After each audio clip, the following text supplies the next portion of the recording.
This is INDYCAR Radio, nationwide, on the Indianapolis Motor Speedway Radio Network. Checker flag, baby. Well done. Yes! Bring it around! Let's go! Stay tuned. We're live in 3 minutes.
Five.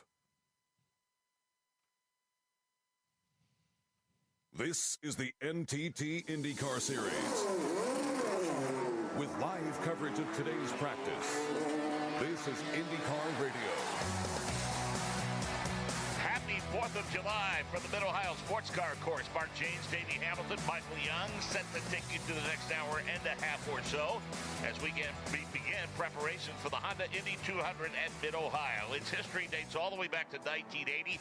USAC, the first sanctioning body. Lone Star JR was the winner. Gordon Johncock, Bill Alsop for the podium, and Al Unser was the pole sitter, and Davey Hamilton.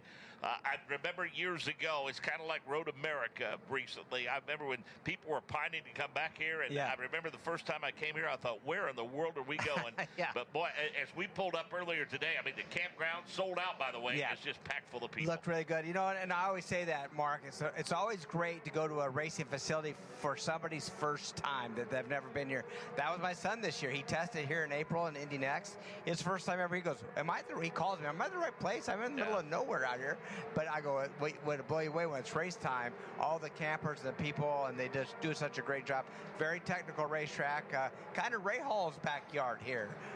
Graham and Bobby obviously always wanted to win at this racetrack, and it's a lot of fun, that's for sure. And to that end, we'll not waste any time sending it trackside to Michael Young, who will update us on a very hot 4th of July afternoon. here at the Mid-Ohio Sports Car Course, and he has the patriarch of that Rahal family. I'll be with him momentarily, but currently the ambient temperature 88 degrees. It has warmed up. Track temperature 4 degrees warmer than it was just moments ago for that Indy Next by Firestone practice session. And indeed, we're with the patriarch of Rahal Letterman Lanigan Racing. A role for you now, Bobby. I don't know if you've just accelerated your career even further. The Grand Marshal this weekend here at Mid-Ohio. Yeah, well, I don't know, but what an honor to be asked to do it, to be the Grand Marshal. And, you know, I've had so many great memories at this track and over the years, and love coming here. Best fans in racing come to this place, and you know, looking forward to a great weekend. It's going to be hot. It's going to be, you know, it's going to be a hell of a race.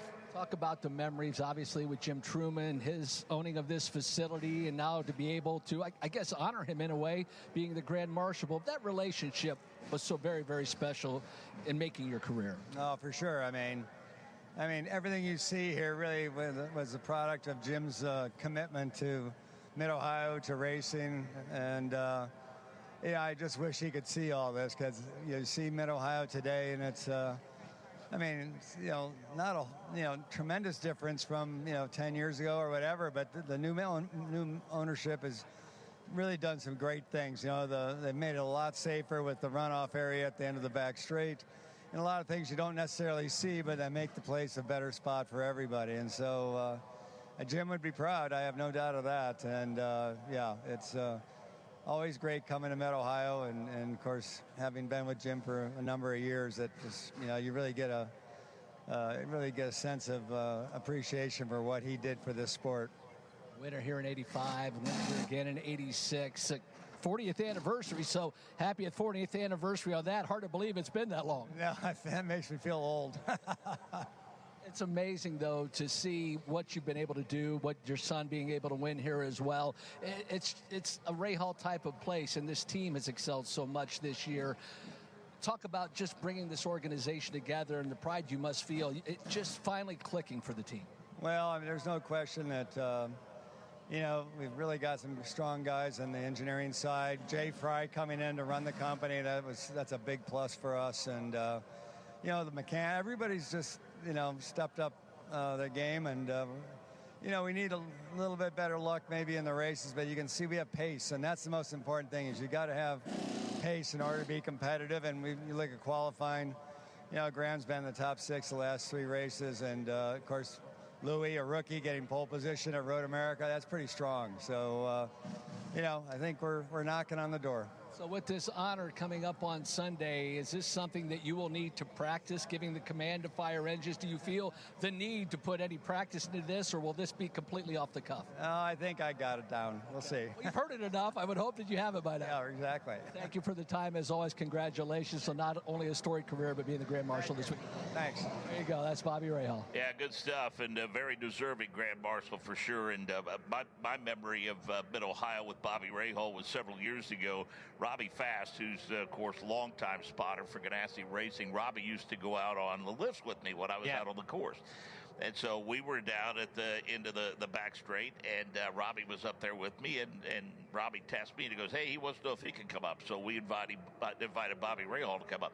Well, the spotters on the other side that were in the grandstand didn't like that, so they actually let INDYCAR know what was going on, and they had to send somebody out and said, hey, you guys got to be with the rest of the spotters. So. Yeah, well, you know, it's Bobby Rahal, right? I mean, one of the greats, and it's really cool having, you know, Bobby, you know, he talked about how much Truman gave to the sport. You know, he needs to look in the mirror and see what he's been able to give to this sport as well. I mean, you know, Indy 500 winner, he's won here a couple times, obviously has a race team. And by the way, if you're ever in Indianapolis in the Zionsville area, you need to stop by and look at Graham and Bobby's race shop, and Graham has, you know, some shops right there. It's pretty amazing. Matter of fact, a steakhouse in there now as well, so they can go have dinner there and They do a great job, but that's just bottom line. They've been around this game a long time. They love it. And two great business guys as well outside of motorsports. Well, there's little doubt that Graham Rahal wants to win the Indianapolis 500, but I remember his win here in 2015. It was special for so many reasons. First of all, his home racetrack. Yeah. Secondly, his dad won 2 times here, as you heard. And I mean, not to mention the fact he literally grew up here. He rode a bicycle around this place. Yeah, that's right. As a kid, he's riding bikes. So I heard that story as well. And the other day on social media, you know, Graham got a little bit of heat and he defended himself. And you know, he's really right. If you look at the stats, he had a bit of a lull. It's been a while since he's won. But look how tough this competition is. Look how close he's been. I mean, he had a really good opportunity to win the GP at Indianapolis this year. And by the way, a few years ago, I don't know if you remember, but I had him to win the Indy 500 because late in the race, he was in position to win it and lost a tire. I mean, you know, out of his control, obviously just a bad pit stop. The tire changer didn't mean to leave it loose, but left it loose and kind of cost him the 500 win. About half his career starts have resulted in top 10s, and he's got 67 top 5s. Yeah, so, that's right. No, he's a great guy, and he knows how to drive a race car. He didn't forget how to do that by any means. And you know, I think Graham's a big part of this sport as well, and he's not ready to quit yet. Obviously, he started a family and is doing great there as well. 45-minute session, and then we'll divide it into a couple of split sessions so everyone can get some clean green racetrack. This is a little shorter, I'll say, than Road America was a couple of weeks ago. We're just a tick over 2 miles here. Is that just That's Abel spinning as we get up to the entrance to the keyhole. You know, sometimes I look up at these, and sometimes it's replay, so I want to make sure it was not a replay. But yes, that is Abel. We'll see what happens here. Just gets off in that turn 1 area and just turned it a little bit too much and then overcorrected it and spins off of turn 1 down into turn 2. It doesn't look like any effects to the car. I think he's going to be able to maybe start that up by the hybrid unit and continue on, but if not, as yellow's out. I think the yellow's out. Maybe it's not. See if he continues on. As is often the case, early on, it's usually the rookies that are the takers, Davey, because they are the ones that have the benefit of the extra set of Firestone Firehawks. For yeah, now the yellow flag comes out, at least where he's at right there, just a local yellow. And like I say, the hybrid unit should be charged enough to be able to fire him up. But if it's down, it won't do it, and they're going to have to throw a full course yellow to go get him. 1,500 tires this weekend, 5 and 5 in terms of alternates and primaries. As mentioned, rookies get an extra set. It's a new primary compound. It's going to offer decreased grip, but it's expected to be more durable. Now we've gone red. Just as he takes off, of course. That's how it works, right? He finally got it fired, just takes off to where, unfortunately, the red came out literally seconds before Abel was able to get that car started and take off. But it won't be long. He'll come in as soon as he gets in the pit area. I expect to go green again immediately. So as we were saying, a new primary compound this weekend with decreased grip, but it's a bit more durable. The alternates are the same. They offer less grip and wear. That's what's going to be expected this weekend. Let's go back to pit lane during this red flag condition. Check in with Michael Young. Yeah, the new director of competition at Arrow McLaren, a familiar face on a new pit box. We'll call the strategy for Nolan Siegel. Of course, Kyle Moyer with Papaya on. It's odd to see you in Papaya. You look good in it. It's just good to be back in INDYCAR at the track, to be honest. I think the wife wanted to get me out of the house anyway as soon as possible. So, yeah, a little nervous, but very excited. How would a person like you be nervous after all your experience and everything you've done in the NTT INDYCAR series? Is it all like starting anew again? What makes you nervous? It's just nervous because, you know, even though it wasn't that long away and everything like that, you just miss it so much. You just want to do a good job and everything. And excited to be here at McLaren and everything like that, and just hoping to do a good job for them.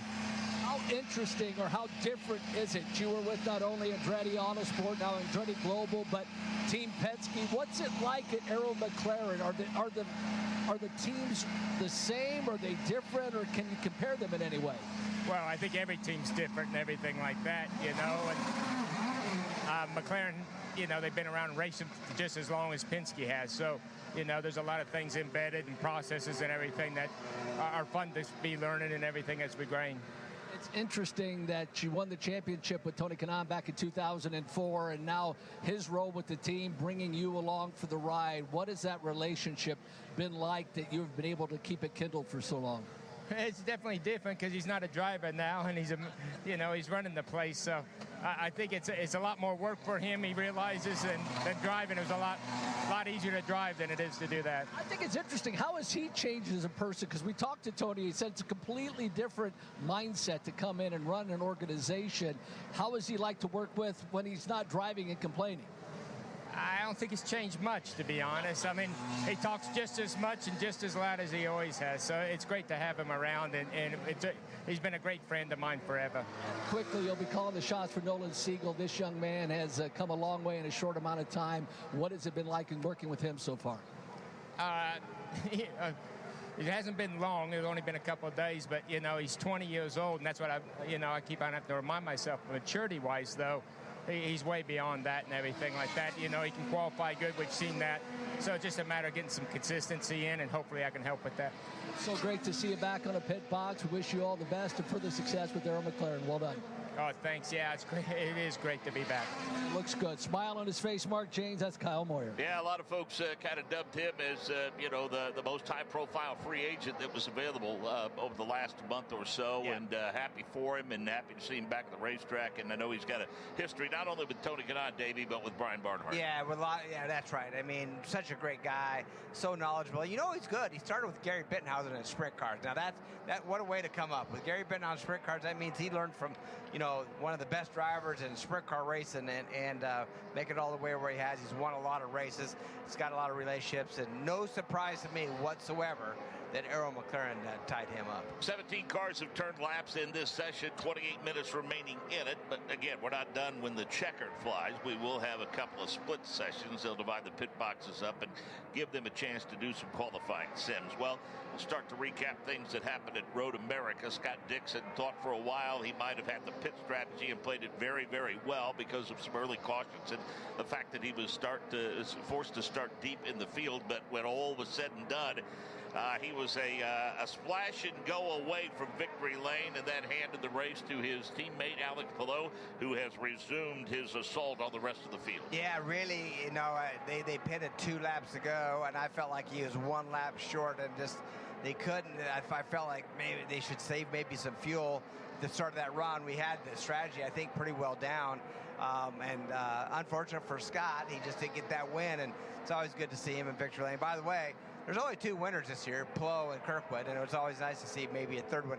I have a feeling, although Palou ran 2nd here last year and is super quick here, matter of fact, was leading the race, had a little bit of slow pit stop taken off, not so much for the crew, but him engaging in gear to get out in front of Pato O'Ward. So he has a really good chance of winning this, obviously. But I just have a feeling we could see maybe our 3rd winner this weekend. Scott Dixon had to settle for a 9th place finish, understandably frustrated with the circumstances, but some good stories among the top 10. Felix Rosenquist finished 2nd. Santino Ferrucci's string of top 5s continues. He was 3rd. Kirkwood was 4th. Marcus Armstrong 5th. Kiffin Simpson finding pace mid-season. He was 6th. David Maluka 7th. So an amazing day for A.J. Foyt and Larry Foyt and company. The Kyle Boyer's driver, the fortunes he's guiding now, Nolan Siegel, with an impressive 8th place run as Renus VK finished 10th. Yeah, really good run by Renus. And with that team, we know that they're a bit underfunded. We know that they're working hard to get some more funding in that team. But Renus has really been giving that Del Coyne car a very good ride. As you talk about Mo Lucas and Ferrucci with A.J. Foyt, they're in 6th and 7th right now. So that team has been strong here of late. And I really, Malukas had a little bit of a mistake right there at the start, but he was in position to where he had opportunity to win that race. Kyle Kirkwood, 93 points back of Alex Palou. Pato O'Ward is 111 points back. Felix Rosenquist, with the success that he's had, Davey, he's 4th in points, and he's 155 points back. Yeah, pretty amazing. Now we continue to say that's another guy that sat on a lot of poles last year, but was unable to get that win. And man, we see him with speed. We see that he has it there. It just he needs to have a entire race with that speed, and we're going to see him on top. Now, one thing we got to remember: times are all over the place. Kirkwood is fast as Newgarden, Simpson top 3, but they're just getting going here. They're just getting not even everybody. Only 21 cars have hit the track so far. And they'll get a good feel for it. I do not think they tested here. Any of these teams tested here, so it's going to be new for everybody to learn turn 4. I know it's the 4th of July, but folks, don't think that there are smoke smoke bombs going off all over the place. That's just how often the guys get off here by going on the ragged edge. We had one. We've got somebody go right in front of us. Right in front of us. I mean, he definitely got off and got back on, and that is Nolan's, the number 6 car, of Nolan's Siegel, correct? It went off there. I think so, and literally right below us. I mean, like Siegel, right below us, just missing. Matter of fact, if we look at our window, it's just dust because he went off and then was able to get back on. We see him come off that final corner, got loose, overcorrected, headed right at our booth, went into the sand trap, was able to keep it under control, and there we are, right there, and then back on the grass and back on the racetrack. I'm thankful you're sitting on my left. Let's go to pit lane, check in with Davey Hamilton.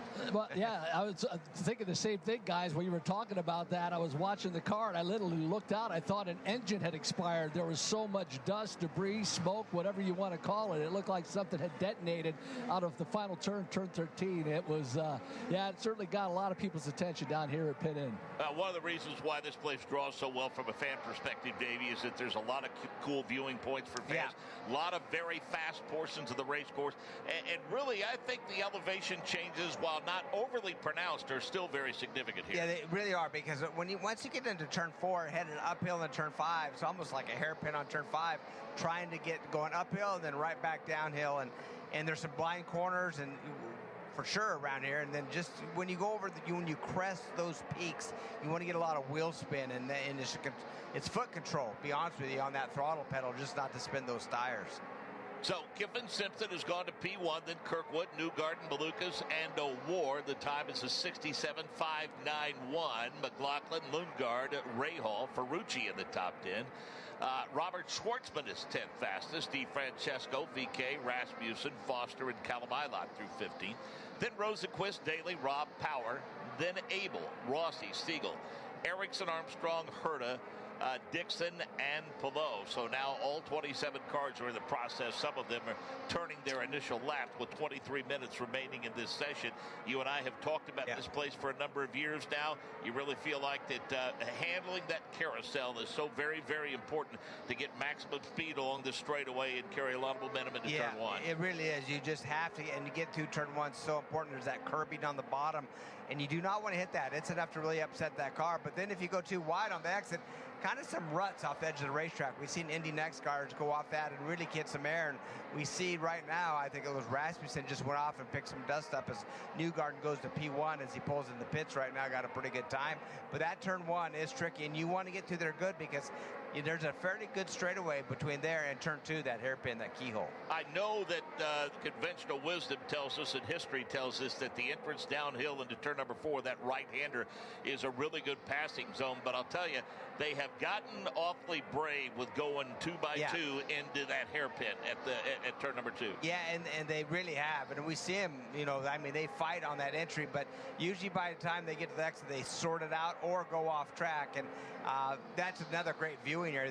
There's a big mound right above turn 2 that you're really able to see him come off of turn 1, coming straight at you into that hairpin, and you'll see him 2 or 3 wide going in there. So another great vantage point of this racetrack. So then talk about that downhill run through a bit of a kink, which is turn number 3, which is actually where we will start the race on Sunday. Right. And then the changes that they've made to turn 4 to make that a bit safer. Yeah, so what they did, Mark, is they took 2 degrees of banking out of that, and thank you for that information, by the way, and out of that corner. And what they did is, if in the past you look at Michael Andretti, Simon Pagenaud, some of the cars that went off in that area and got airborne, and then they hit that sand trap and got upside down, as we see another car go off. It looks like McLaughlin with an off around turn 5. Yeah, it looks like you're going to be able to keep it going. But what happens now, if you go out there, we hope that the cars don't launch in the air so much. Keeps it more smooth between the racetrack and that beach area or the sand area to slow the cars down. So not going to be quite as fast in turn 4, but it should be a lot safer. And a couple of other improvements include the drainage areas. Now, we don't expect that to be a factor, because what they wanted to do is disperse water that has a tendency to stand on the racetrack. But as much as anything, some of the fencing has been replaced, and they've made it a lot safer. Yeah, that's right. And we're going to watch McLaughlin. What happened? I think that that turn 4 caught him by surprise, going, oh, wait, that banking's not here. And he just drove it so hard. Got down there, that banking wasn't there to hold him. He spun the car around, and as you can see, it just spun around. It did not get airborne when he went off that racetrack. So it really kind of is doing what it was meant to do. and he was able to keep it running and proceed on. Yeah, it's even with the racetrack, and then it takes you downhill, which also can, through the marbles, the sand trap, if you will, that'll scrub off some of that momentum. Yeah, and you can see, boy, from a beautiful shiny race car to covered with dirt in no time at all, just take it through that beach. 20 minutes remaining in this session, and Lundgaard, Award, Newgarden, Malukas, and Simpson are your top 5 with a 67.027. So tell us about Thunder Valley, that portion that takes you down through 8 and 9 of the setup for turn 10. Yeah, I think, as you go to turn 5, come down that hill and you go into turn 6, really hard to get on throttle, but turn 7, you got to be on the throttle, but it's blind and goes uphill, then downhill into 8, and then the same thing kind of going to 9. Really hard through that area to keep throttle down in high momentum corners. And once you get through 8, going into 9 is the same thing. Really hard left-hander before you come to that final corner, kind of coming on the straightaway. Well, what's interesting with all of these offs, Davey, it's going to cause some issues throughout the course of this race, because not only are marbles going to accumulate, but you're going to get a lot of dirt and dust out there. Yeah, that's a good point. And one thing that happens when these cars go off course, and especially with the nose wings, if they go straight off, those nose wings work like shovels, and so it gets a lot of that debris, dirt, rock on top of the race car, but worse yet, into the side pods where the coolers are. Oil cooler. Oh, looks like Malukas hit the wall actually fairly hard of that AJ Foyt car. Can't tell exactly where he's at, but pretty big hit right there. It's going to put him out of commission, and he is stuck. He needs to stop right there. He's stuck anyways, but you can see that right rear tire assembly, Mark, when he got on the gas, there's something broke in that right rear suspension. Seen that tire move around, you can see the wing folded forward.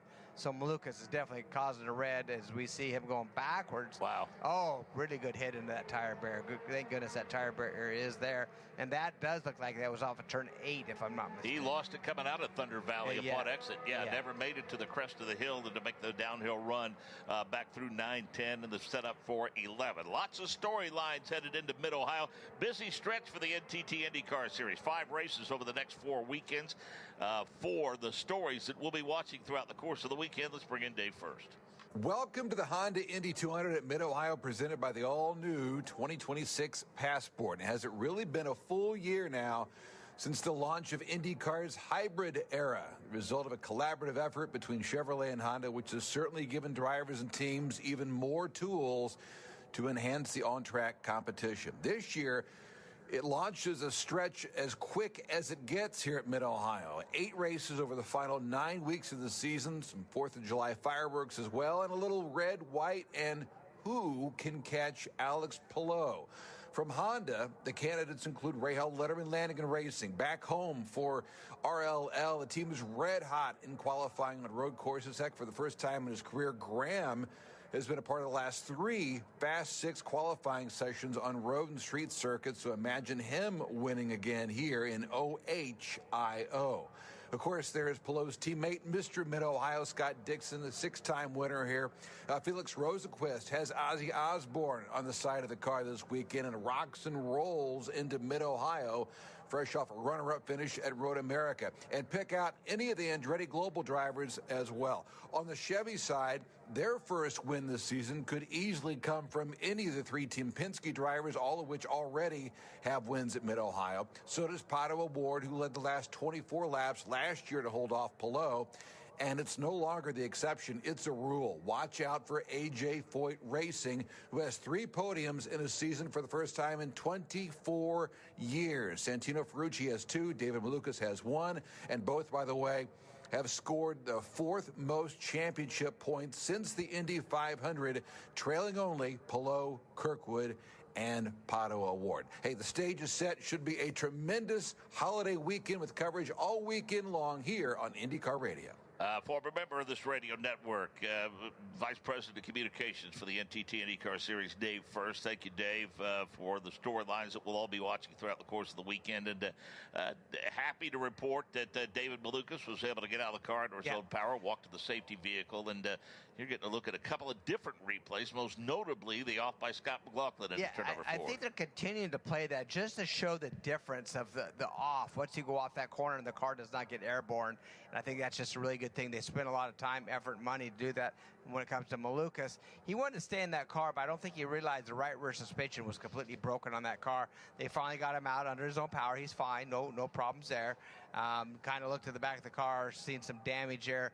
I'm going to pretty much speculate that he is done for this session. They're going to take it back to that AJ Foyt hauler / garage and go to work on that thing, get it ready for tomorrow morning. Well, one of the things that this will do is if you play the tire management game, which they all do now because of the way this happened, I know they're not going to be happy about losing the track time, but it's going to give them a wealth of alternates, which is good news as long as the alternates are a preferred tire. Yeah, that's right. And then he, another good thing about teammates that we talk about. Teammates, they're, right now Ferrucci is his teammate. He's able to stay on track, go out there and learn as much as he can.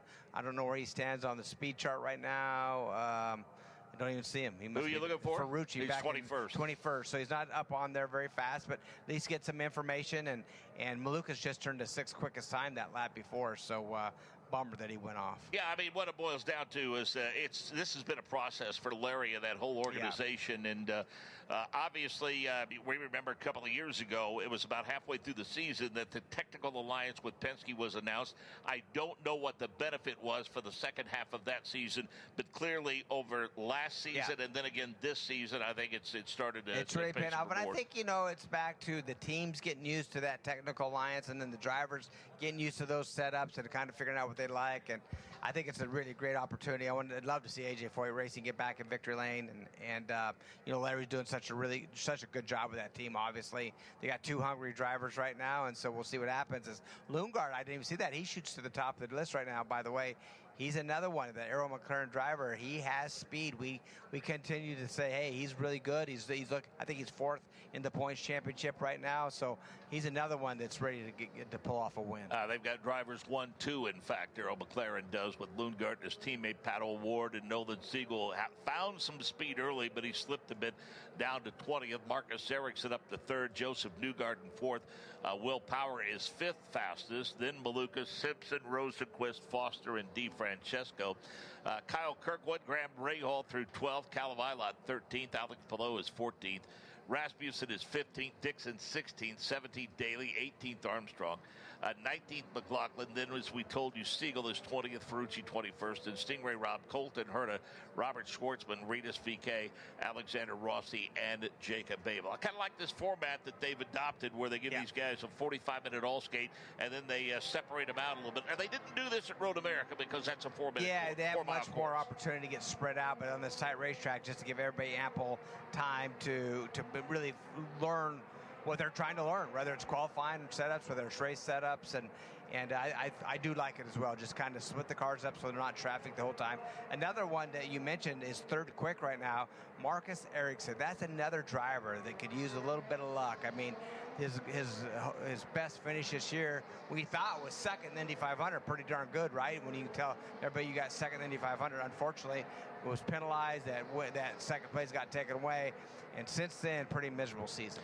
Speculation involving Marcus Ericsson, and I think, sometimes you get that silly season fodder, and people have a tendency to, they hear things in the paddock and act upon them, and you got to wonder just where the relationship stands, because for all intents and purposes, it should have been one that was very, very successful, and it's been anything but that, to be honest with you. Just, really not to point fingers at anybody either, Mark. I mean, not at all. It's been, some bad pit stops. It's been some failures of the car. It's been just some bad luck.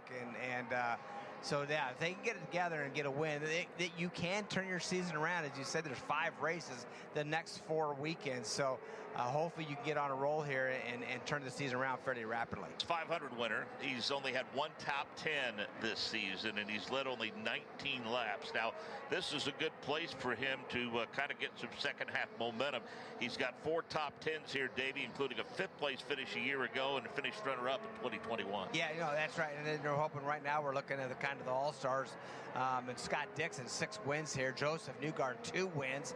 And then the singles is Pato, Ward, Alex Blow, McLaughlin, Bauer, Herta, Alexander Rossi. I mean, there's a lot of one-time winners, but only 2 of them have more than 1 win here, and that's Dixon, obviously, at 6, too. Yeah, this is how long he's been doing it here. He goes back to 2001 when he ran under the kart banner. He's made 21 starts here, 6 wins, 8 top 5s, and he was 27th a year ago. And if you remember at the start of the race, he had issues with the new hybrid and took him out of contention early on. Matter of fact, good point. This is the first race 1 year ago.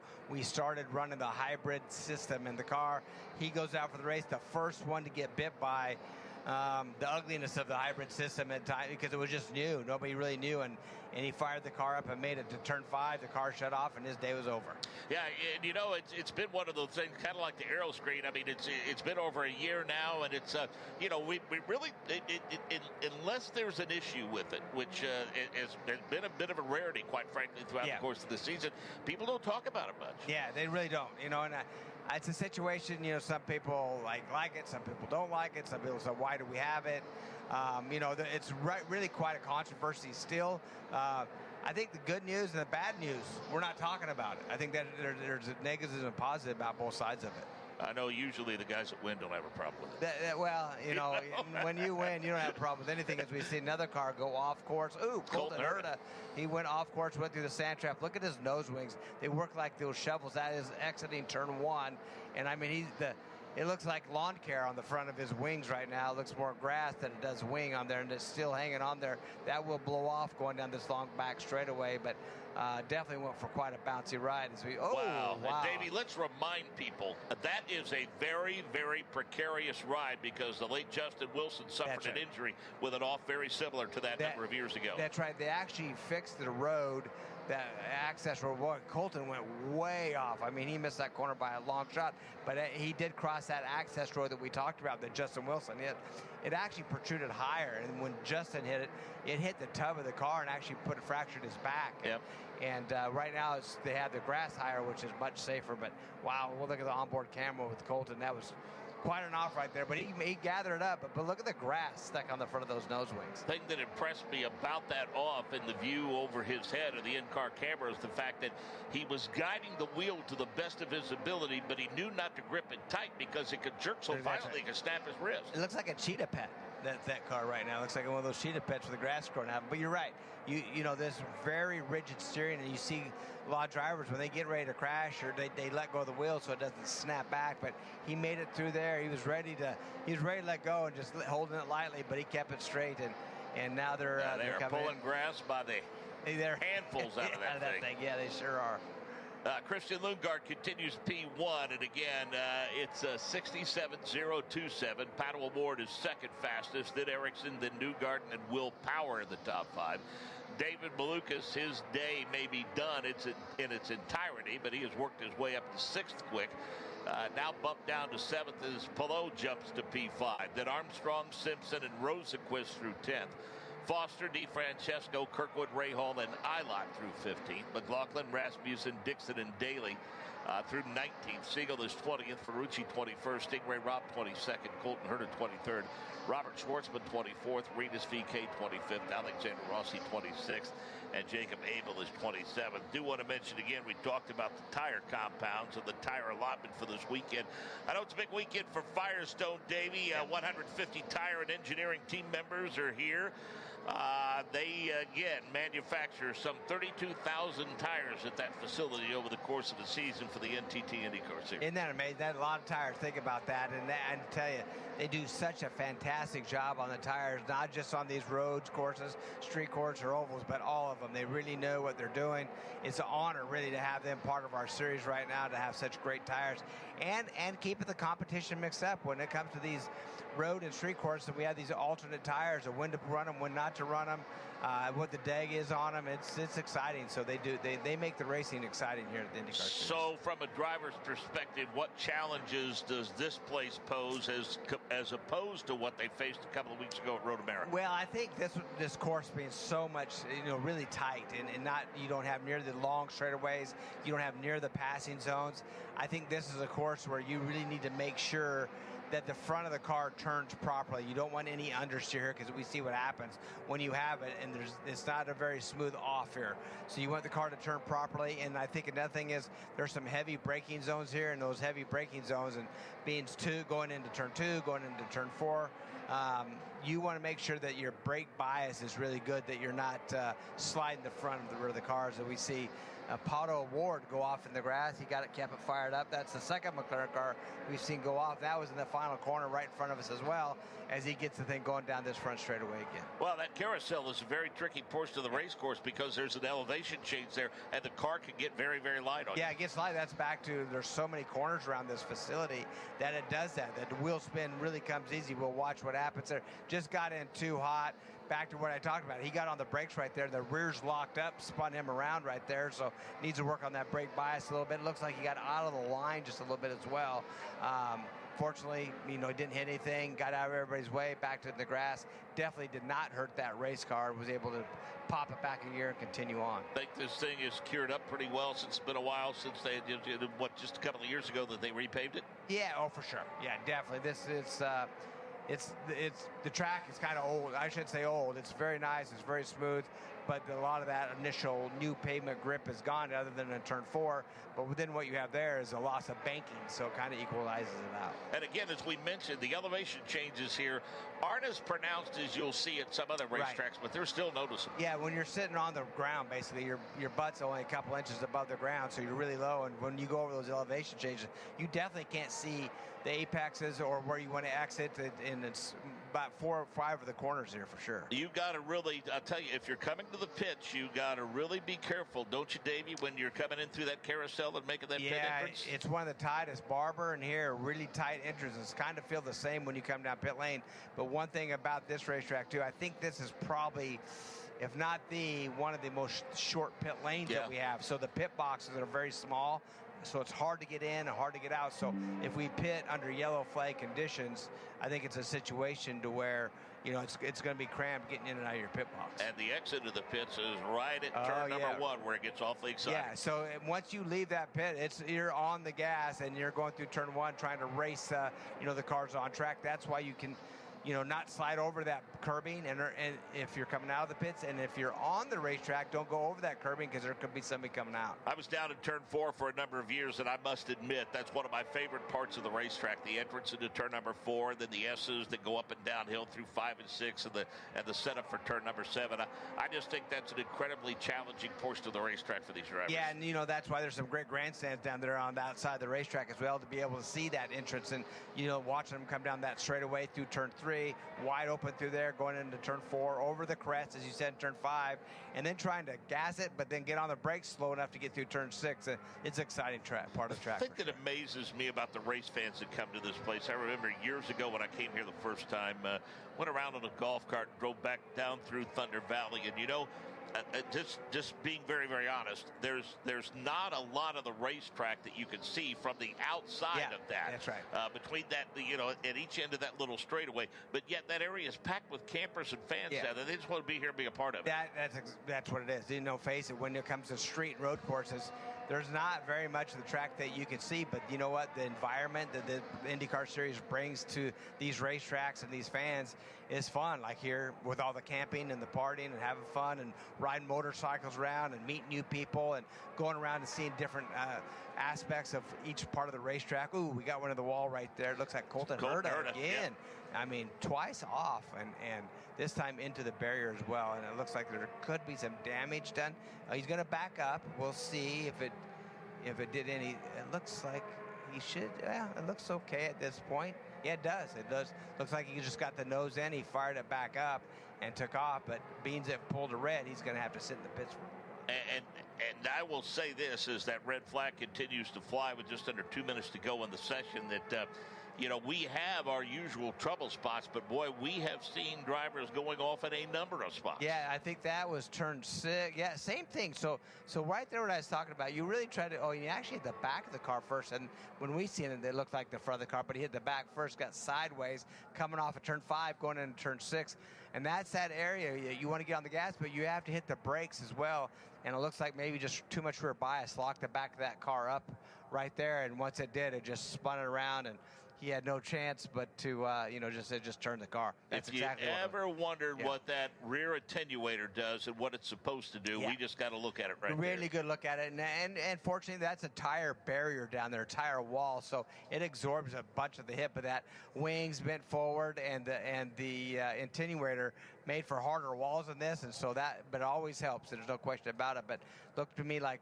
Colton got on the brakes a little hard. Well, not too hard. It's what you have to do. You just don't want the rear brakes to lock up. Got a pole this season. He's led 12 laps, a couple of top 5s, and 4 top 10s. Now here, he was 4th a year ago, but you remember back in the first race of the doubleheader weekend in 2020, Davey, he had the field covered because he set on pole and got the race win. That's right. He knows how to win here right now. Struggling in the points championship, too. I don't have it in front of me right now. There's a lot of them that are, quite frankly. Yeah, just... through no fault of their own. Yeah. Any other year, they'd be in contention, right? Contention, yeah. Just it hasn't been the perfect year for Colton, and just a few incidents like this, but he's going to get a 5-minute hold for pulling that red flag out, and that's anybody that does that. If you pull a red flag out, it's a 5-minute hold, and it will they will incur that 5-minute hold once the groups go out. And right now the all skate's over, and now it's going to go to single. They're going to split the.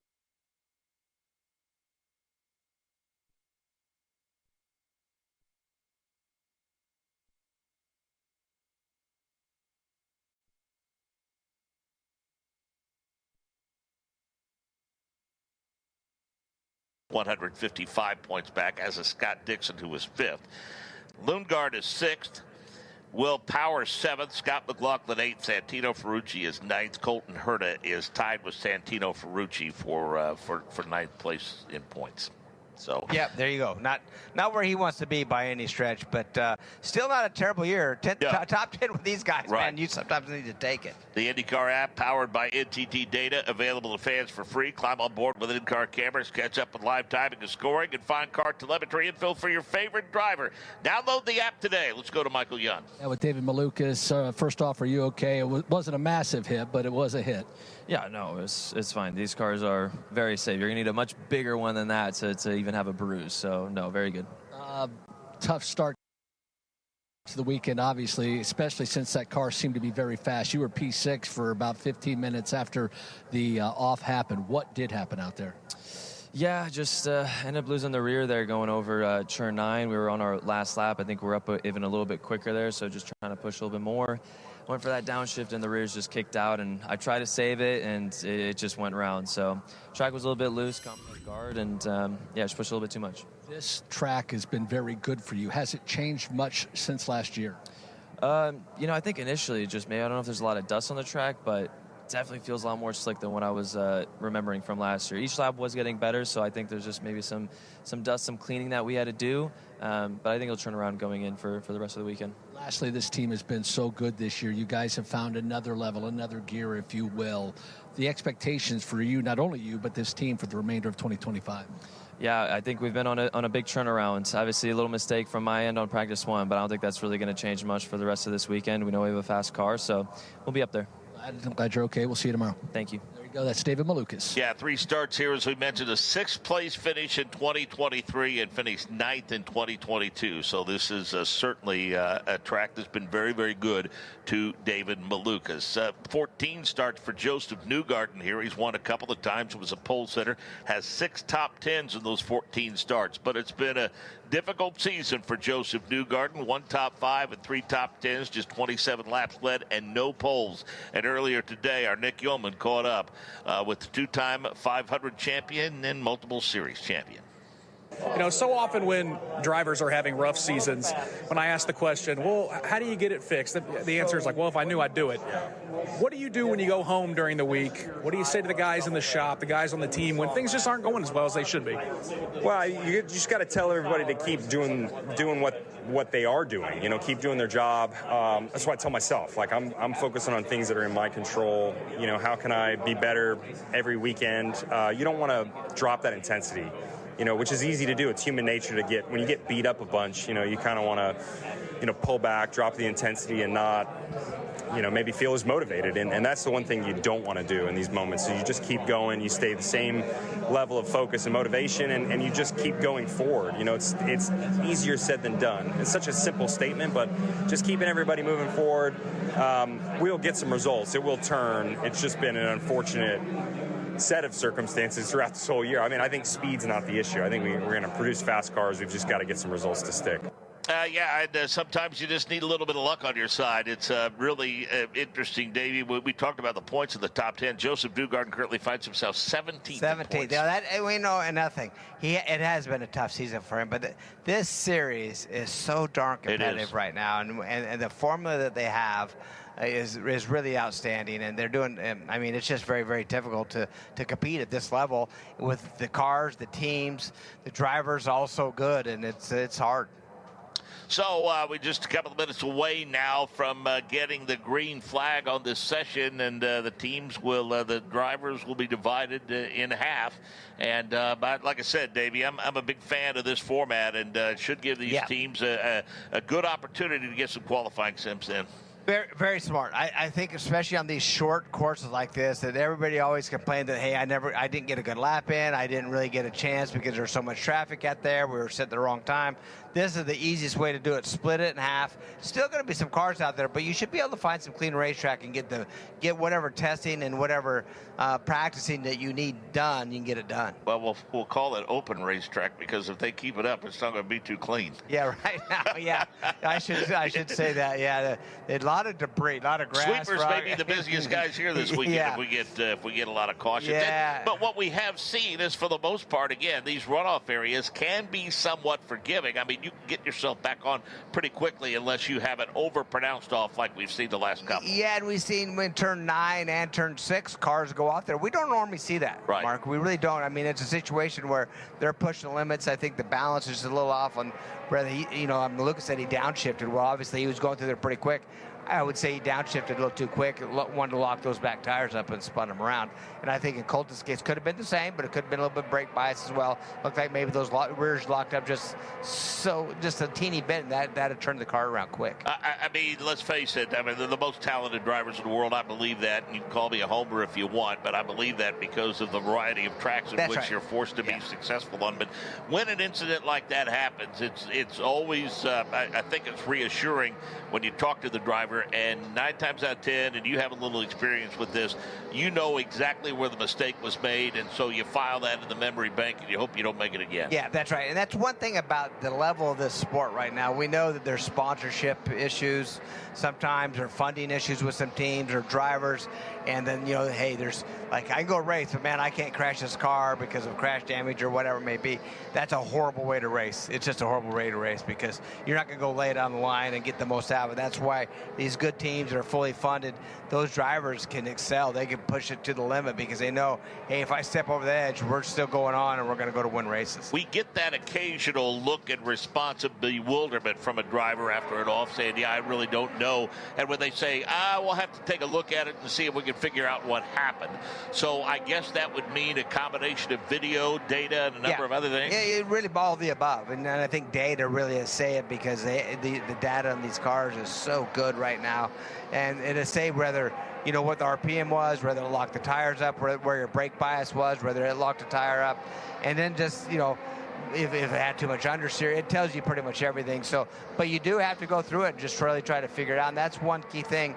There's usually an answer for everything that goes wrong, and if you can't find that answer, that's never a good thing. You always want to find out what happened. Louis Foster, P1 early in the session. He is on the alternates, and we'll talk more about Louis Foster and the success that he had at Road America. We need to check in with Michael Young. Yeah, big news. Yeah, big news from the Penske camp earlier. Jonathan Duguid has been named team president, and the competition director has been named.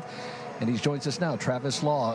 First off, congratulations. I remember all the years as a chief mechanic, and you really worked your butt off all those years. I don't want to say is it a dream, but it has to be an amazing feeling to know that you've been tapped as the next successor in the Penske organization.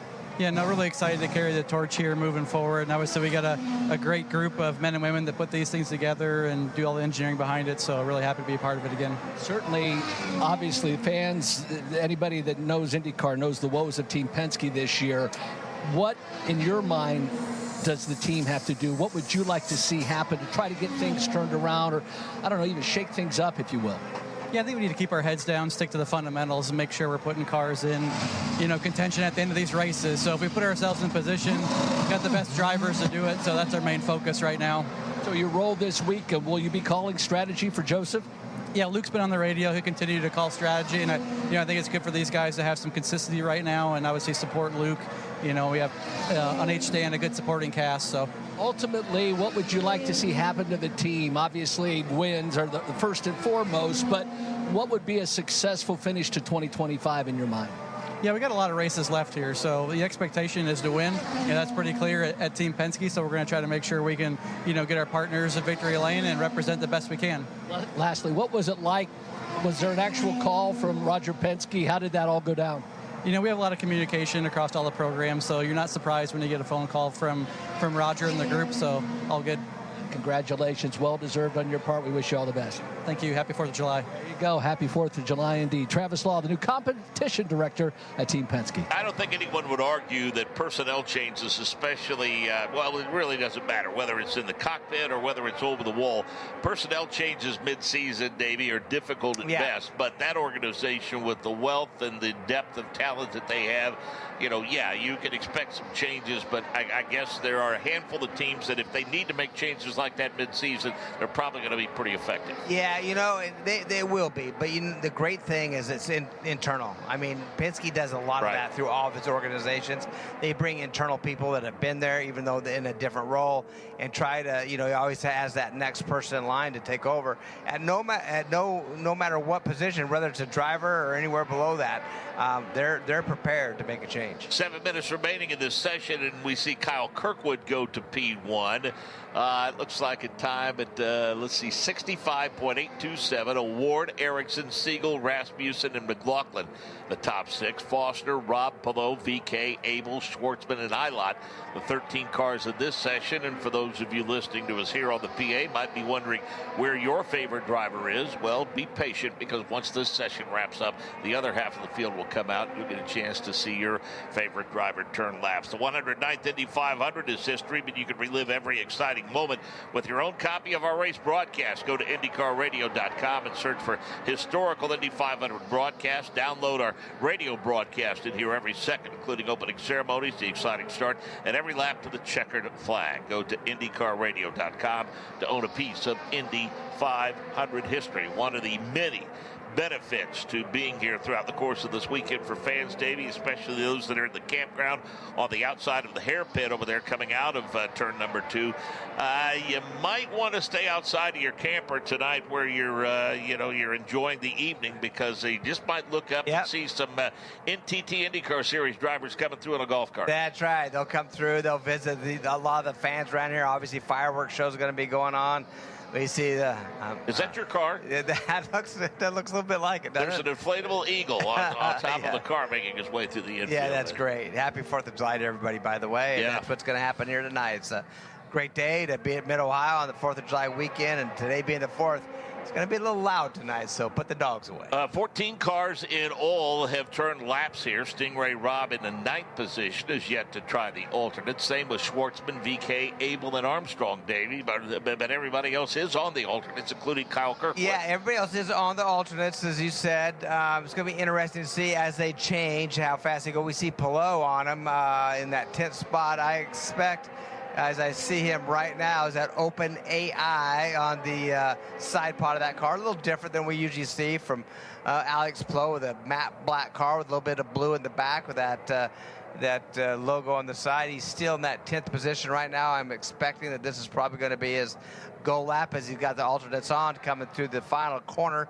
going right in front of us. Mark down the front straightaway, heading to turn 1. 5 minutes remaining in this portion of the session, and outside of Alex Palou, it's been all Kyle Kirkwood. 3 wins. He's won a pole this year. He was 4th at Road America, so it's been a pretty good season for Kyle Kirkwood. He's made 3 starts here, including an 8th place finish back in 2024, just a year ago. And earlier today, we caught up with Kyle Kirkwood to ask him about the success that he's had in this 2025 campaign. Execution is big, right?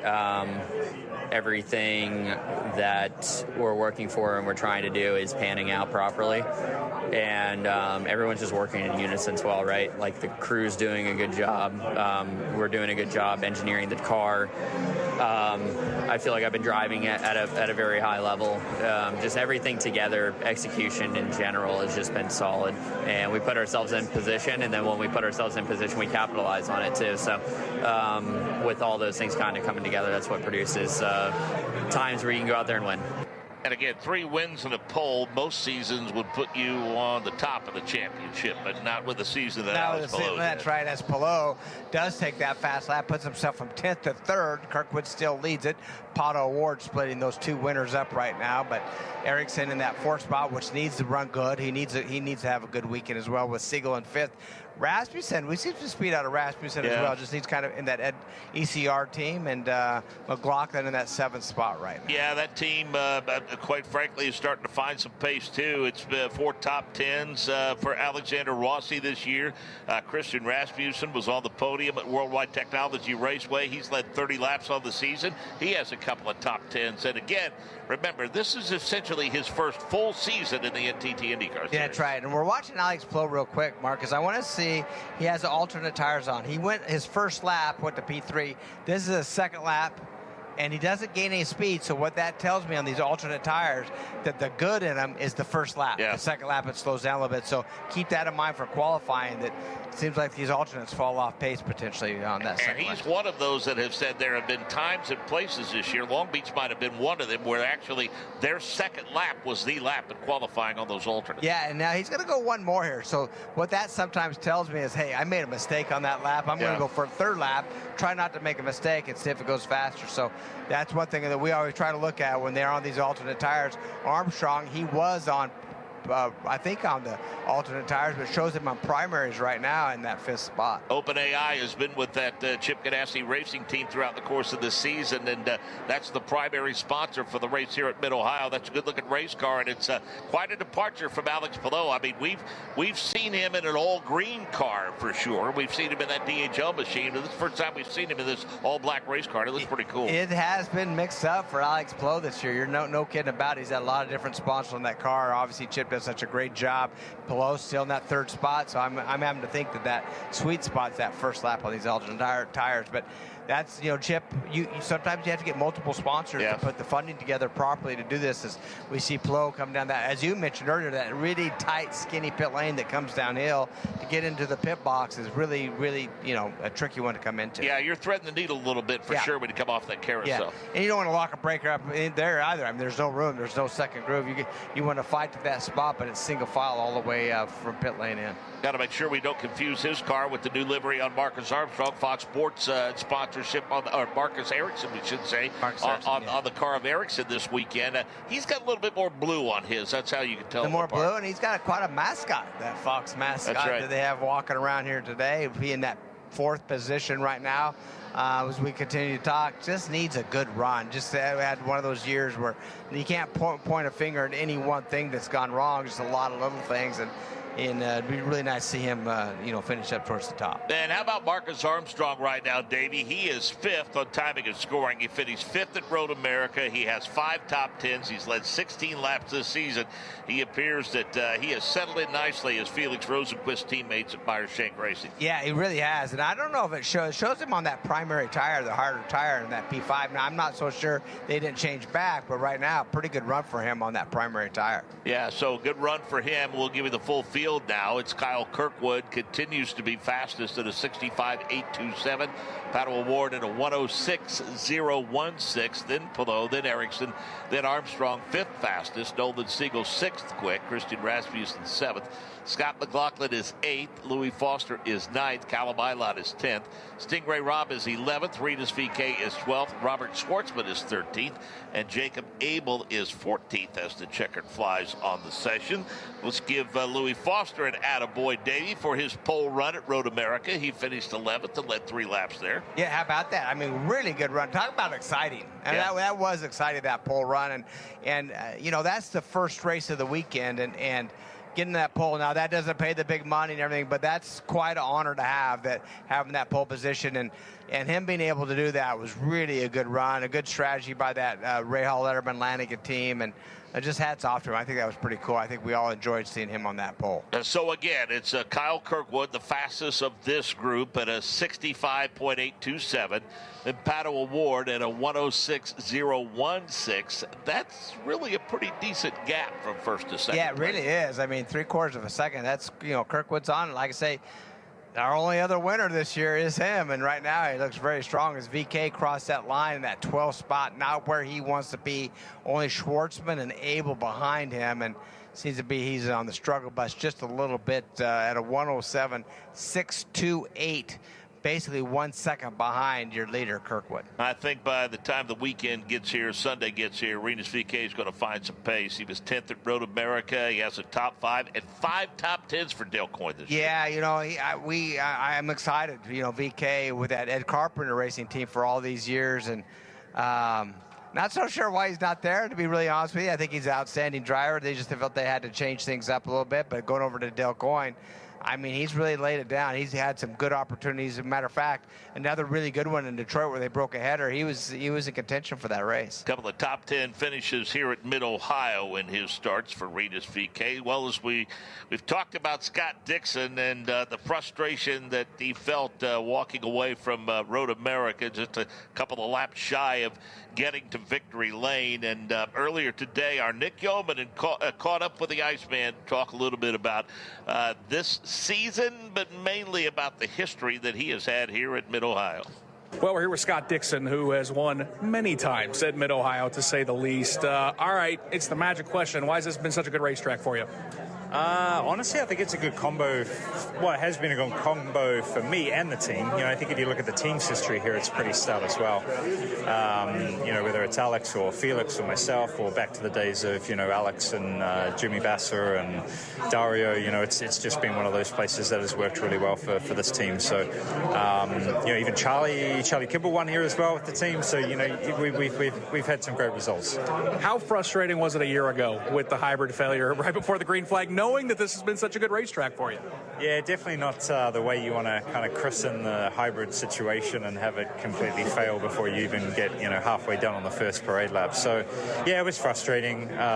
You know, at that point there was parameters that nobody really fully understood, and then it, you know, instead of a typical hybrid where, you know, you think the ICE engine would charge the hybrid, it kind of decided to turn the ICE engine off. So, yeah, not the way. The car was super fast in the race. I think even without overtake, we still had the fastest race lap, and, you know, it's kind of frustrating in a situation like that. But, yeah, can't look back, man. Only got to look forward. Final thing, obviously we're talking before the first practice session, but your thoughts on the reconfigured turns 4 and 5, that part of the racetrack? Yeah, I understand why they did it, the runoff and the safety and that kind of thing. Turn 4, I think, was always quite a good corner. It's very difficult to pass here. You know, typically if you're trying to pass, the guy's going to block to the inside. Previously with the banking in 4, you could actually hang on the outside, whereas now I think that's going to eliminate it. So it should be easier to defend and probably tougher to pass, which is not what you're always looking for. But, you know, we'll have to see how it really plays once we get on track. While he was short on fuel, he did manage to salvage a 9th place finish at Road America. 3 top 5s on the season, 6 top 10s.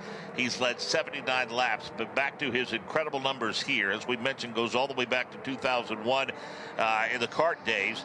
21 starts here, Davey, 6 wins, 8 top 5s, and just a guy that, as you heard, just loves this place. It really suits his driving style. You know, the typical Scott Dixon, though, he doesn't take any credit. Yeah. He's got 6 wins. He goes, no, it's great for the team. Right. Dario's won here. Basser's won here. Charlie Kimball's won here. A lot of the greats, you know, that and the Ganassi's won a lot of races here, not just him, and that's where he goes, that's great for the team, and just kind of fits into that. So he's a humble guy. There's no question about it, but 6 wins is pretty impressive. Yeah, for sure, and it'd be interesting to watch how this second half of the session unfolds, Davey, and what the tire management will look like. Yeah, so normally the second session could be a little quicker, but I really don't see that happening here. I don't think that the cars were on there long enough to get any more rubber down, and the track's, you know, just as clean as it was the first time. So this should be a really good comparison between this group and the group previously, just to see where everybody stands. As Newgarden is the first one across the line. Now he was number 1. Now it's Rosenquist, and it's going to change a lot as time goes here. Former winners here besides Scott Dixon. Joseph Newgarden won here in 2017 and 2021. Graham Rahal in 2015. Alexander Rossi in 2018. Will Power was a winner here. He and Colton Herta split the weekend in 2020 when there were 2 races here. Scott McLaughlin has a win here, as does Alex Palou and Pato Award. And you heard Scott Dixon say, Davey, it's tough to pass here. To that note, 15 drivers have won the race from the pole here. Yeah, and I agree with Scott on turn 4. I do like the safety of it. I really do. I think that's key to keep us as safe as possible as all these drivers. But I do agree that banking did help cars on the outside try to stick down there. 2 in turn degrees 4. makes that much of a difference. It makes a difference. It sure does. And so we'll just see. We'll see if that if they can stick out there. Hopefully it makes for a better racing and safer as well. And to reaffirm his point, Dixon's point about the history of Chip Ganassi here, they've won 12 times, including 9 of 19 races under the IndyCar banner. How's this for a list of winners here? Zanardi, Montoya, Dixon, Dario Franchitti, Alex Palou, and of course Charlie Kimball. Yeah, that tells it all right there. I mean, Ganassi has this place absolutely figured out for a long time now. There's been a lot of different changes with personnel, with cars, with engineers, but for whatever reason, that team really seems to be strong at this particular racetrack. We talked about Kyle Kirkwood and how fast he was. He certainly is familiar with this racetrack, Davey. He actually won 8 of 9 developmental series starts from 2018 to 2021, so he knows the fast way around. That's right, he sure does, and no surprise, he as he said, he felt like he's getting the most out of those cars right now. He's driving good, the team's on pace. As Daly shoots a P1, we've seen Daly running pretty good here of late in that Uncos Ollinger car and shoots up at the 107.53. Got to remember, Kirkwood is a 105.827. But don't forget, they're going to be coming in, putting these alternate red, softer side or softer compound tires on, and those times are going to drop pretty drastically as we see cars peeling off as of right now to get those softer tires. A couple of top 10s this season for him, 49 laps led. He's been 8 starts here, but his best 2 finishes were in 2016 and 2017, in which he finished 6th and 10th respectively. With 8 minutes remaining in this session, let's go to Michael Young. We talk about that transition. It's happening now. Joseph Newgarden just took off with a set of alternates. That's the machine of Kiffin Simpson as he makes his way down pit lane. Will Power makes his way in right now to make that transition. Felix Rosenquist has already been in and out. And I'll be quite honest with you, Mark, as you get a little bit older in life, sometimes you just feel like you got to throw the heavy metal horns. And with the Ozzy Osbourne Black Sabbath scheme on Felix's car, I'll admit, when he went out, I just threw the horns real quick for Ozzy. Understandably so, and he could use the power of those horns, Davey, because something caused that car to shut off. Michael, it's your fault. Yeah, I think shuts off going down to turn 4 right now. Actually, really good job by Rosenquist being aware. He pulls off really out of harm's way. A little surprised they threw the red, but they have to at least give him a shot to see if they're going to tow him in or what. But he is out of harm's way right now with that red coming out. Clock has stopped, I think. Yeah, yes. Clock has stopped. Yeah, they're guaranteed the time for this session within a certain window for sure. And early on in this session, Christian Lundgaard has gone to P1. As you mentioned, Connor Daly looking good. Will Power, 3rd fastest. He and Newgarden both have been quick by and large. And Davey, we don't want to give Chip Ganassi all the props because Roger Penske has 12 wins here in Mid-Ohio that's right. well. Yeah, pretty impressive. Both of them with 12 wins. So that's 24 wins, by the way. Let's just face it. So over the last 24 years, it's been a Penske or a Ganassi car. Since 1980. So that gives you an idea. Yes, since 1980. Well, because we know Graham won 10 years ago and 30 years after his dad did. And so that's one that shot it in there. And Rosenquist, like I say, nothing. He didn't do anything wrong. Something just happened where the car shut off or what. He knew to pull over and get out of the car, and that's what he did. Well, something told him that it was a terminal situation because, as you suggest, he pulled off right away and got out of the car, and the AMR IndyCar safety crew is there with Felix Rosenquist, and they're quickly there with the tow truck going to get it on the hook. Get it on the hook, get back. And I see just a little dust. I thought some smoke was coming out, but that's just a little dust from the safety truck going through there, but we just have to get it back to the garage. Hopefully we can ask Felix. He'll know what wrong pretty immediately. Yeah, and Felix Rosenqvist looking to turn laps in this session and kind of get things sorted out in terms of that qualifying setup. He had ran all the primaries early on and just earned, according to timing scoring, Davey, just one lap under his belt. Yeah, just one lap, and then came straight in to put those alternate tires on, and didn't even make it to just made it to turn 4. So as Ozzy Osbourne, which I think is really cool on the side of that car. Hopefully he has some better luck for the rest of the weekend. Well, he's only led 7 laps this season, as they're going to put him behind the wall and get him out of harm's way, and then they'll let the session resume. He's only led 7 laps, but boy, he's got 5 top 10s. He's got 4 top 5s. He's led a couple of laps. As we mentioned, he's pretty high in the point standings all in all.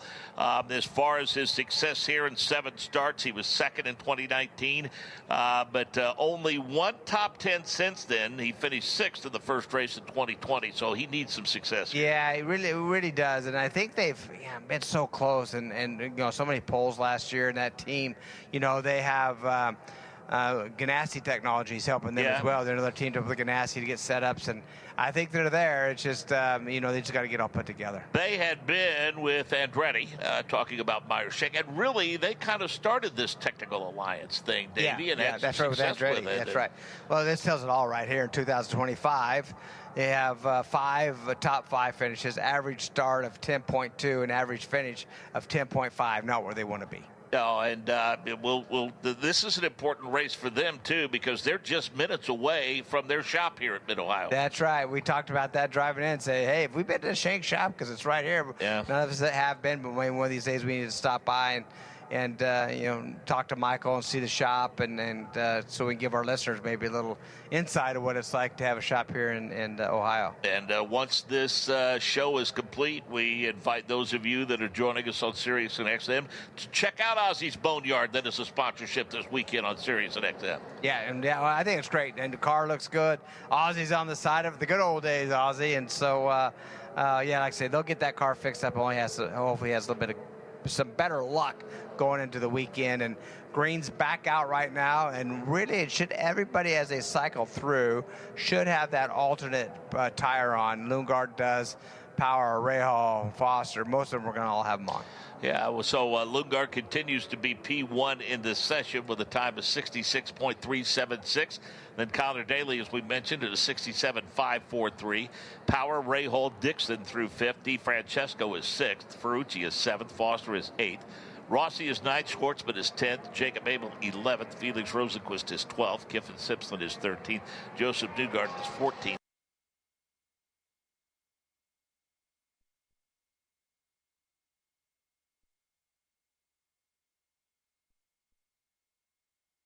Seems like we've lost the radio transfeed from INDYCAR Radio Network at the moment. We do apologise for that. Hopefully we will have that back up in a moment with 6.5 minutes to go here as well in the practice session. What we're going to do, hopefully, is take you down to Sky Sports F1, which has the Fox Sports team on the commentary to take over. I recall in other years drivers telling me this is one of the more challenging tracks to keep up with, that it changes so much throughout the weekend. Have you found that over the years as well? And how do you kind of guesstimate with that? Yeah, so in the past few years here, it's been very tough to keep up with how the track evolves, how the temperature swings. A lot of times it rains quite a bit, and now I'd say with the new asphalt, for all intents and purposes, is over for Felix Rosenqvist. To Michael Young. Yeah, voltage issue on the hybrid was the reason for Felix Rosenqvist stopping that car in turn number 4. So they'll be able to get it repaired, just not quick enough to get him back here for this final couple of minutes in this opening practice session. Thank you, Michael. Busy day tomorrow. We'll start it at 8:35 Eastern time, but then the next practice session number 2, and then the second practice session for the NTT IndyCar Series comes your way at 10:35 Eastern time, and then Indy next qualifying at 1:30 tomorrow afternoon, and then we'll wrap our day up at 2:35 Eastern time with knockout qualifying of the Firestone Fast 6. And then on Sunday we get an early start with a final warm-up at 9:30, and then the Indy next race, flag-to-flag coverage of that comes your way at 10:25 Eastern time, and then complete coverage of our race with pre-race festivities beginning at 12. 12:30. And this season, brother, is flying by. It is. I mean, especially you think flying by in the next 4 weeks we have 5 races, so we're counting down. There's not that I know we go out to West Coast twice, at Portland and Laguna. We got I think after that we have a Milwaukee, we have a Nashville, and that could be about it. We have these challenging stretches in which we have a variety of race courses, and it's no truer than over this couple of weeks period. I mean, on the 22nd, we were at the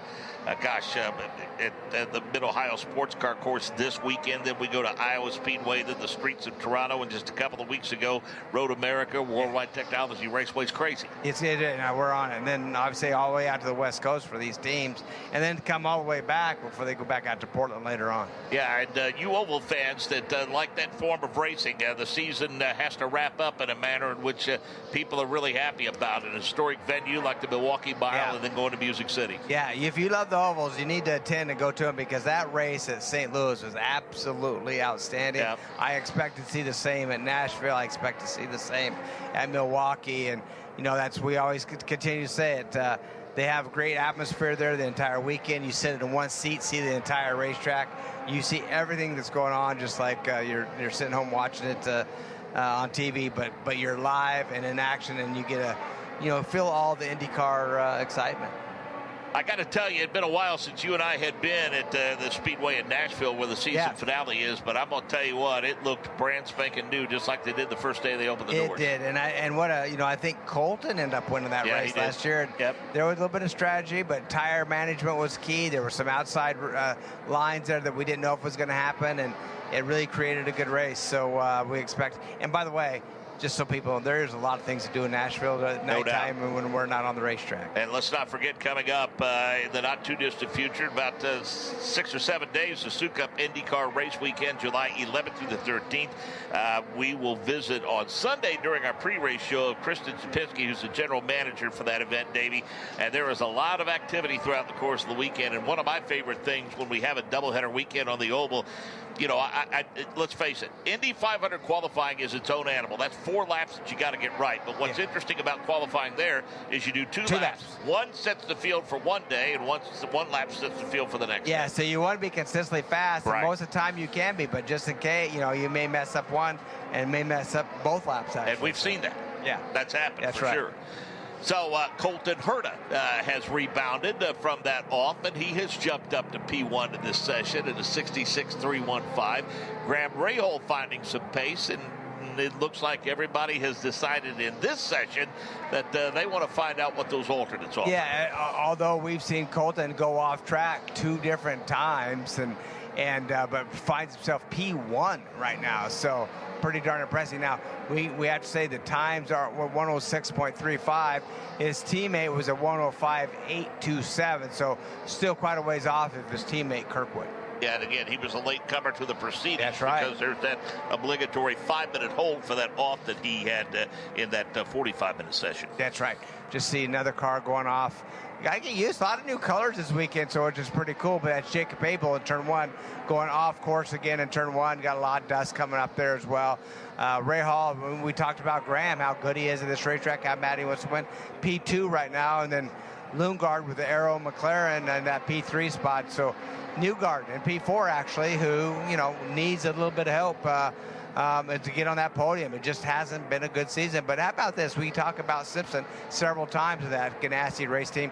He's looking pretty good right now in that 5th spot. Well, and I think it's been a measured approach with Kiffin Simpson, and he was 6th at Road America, top 10 finisher there. He's got, in fact, 3 top 10s now and a top 5 on the season. Yeah, we're doing a really good job, as we just see Will Power get through turn 4. Same thing. Banking's not there. It comes through there.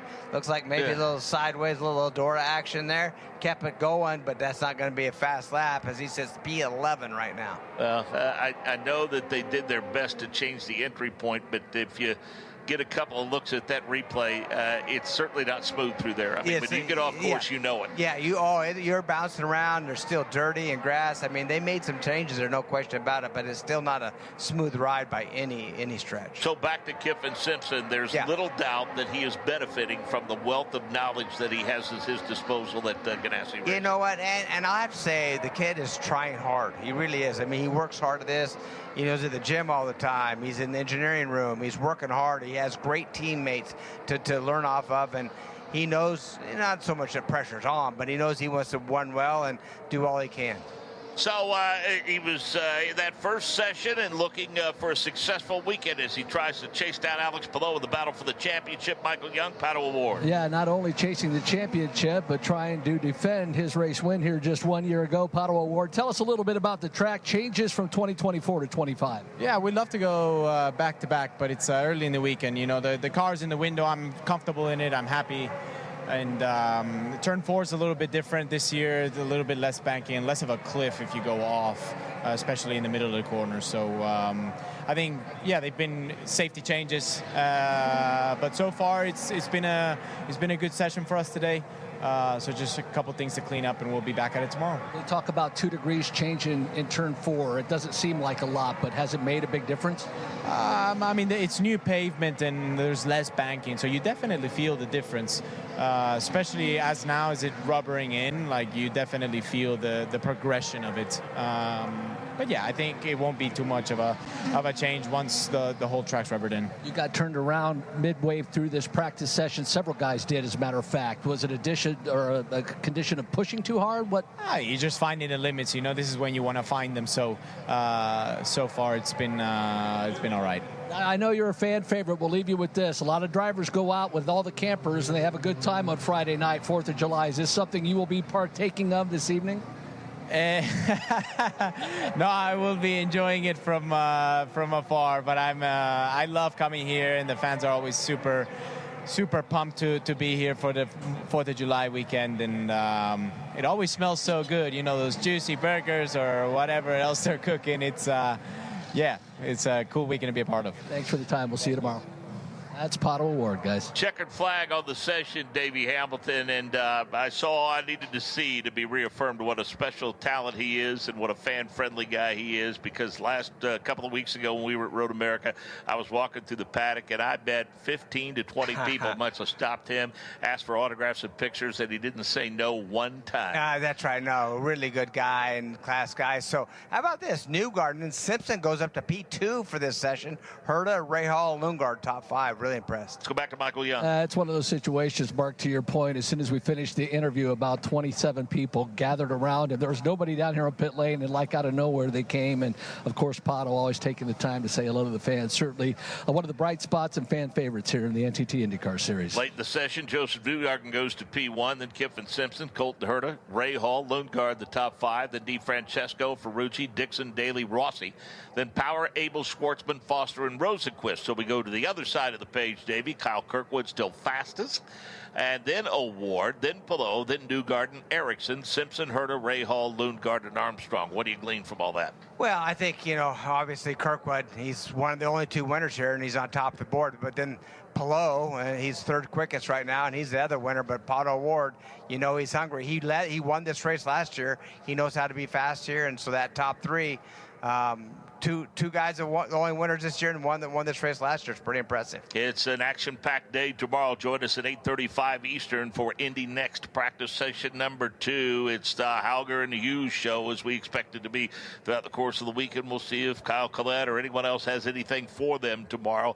Miles Rowe also could be a contender. 10:35. We'll have IndyCar practice session number 2 as they dial it in, get ready to go qualifying. And at 1:30, Indy Next qualifying. And then to wrap up the day, 2:35 Eastern time, we'll have IndyCar qualifying, knockout qualifying, and the Firestone Fast 6 before a day full of activity on Sunday. The director of IndyCar Radio is Chris Pollock. On-site engineering and production courtesy of Rick Evans. Thanks to Nick Yeoman and Michael Young for their insight and contributions throughout the course of this day. For Davey Hamilton, this is Mark James saying so long for now from the Honda Indy 200 at Mid-Ohio, and happy 4th of July, everyone. Celebrate it safely.